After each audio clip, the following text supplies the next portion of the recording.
I earned about $3,500 plus from a pay pig who had kids older than me. This is going to be a really wild and weird story. I'll call this man M. This encounter went on for around 7 months. M had reached out to me on Instagram and asked for my Cash App, begging to send me money.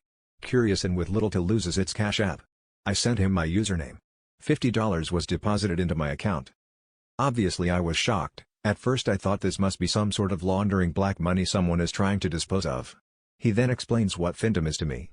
Financial domination. People get off to sending money and being used like an ATM by attractive women, goddesses. This confused me at first, as why would someone get off to being treated so poorly and pay for the experience? After some explaining and being an 18-year-old at the time with no money, I just went along with it. I looked into it, searched up different ways to be a good dom and what methods to keep it interesting. Not before long I was spending a lot of time talking to this man and also being paid a very generous amount.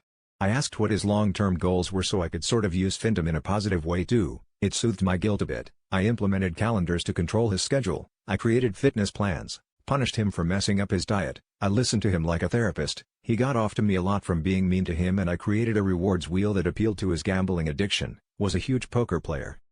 This ended up being around $3,500 plus of cents after cents for different punishments/demands.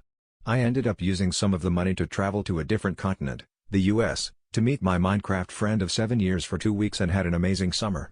I lied to my parents at the time. They thought I was going to a local holiday resort with my friend and her family. What does eat at my guilt a bit is the fact he was a man in his 50s, a pretty high position of power, a wife and 3 kids, all older than me. I'm not too sure what the takeaway here is. I won't say I'm necessarily proud of what I did, as even though the wife doesn't know I'm still involved and he was emotionally cheating on her to me. I also won't say if given the chance to go back in time I wouldn't do what I did.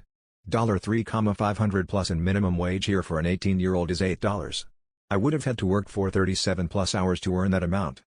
Thank you for reading my confession. Please don't crucify me.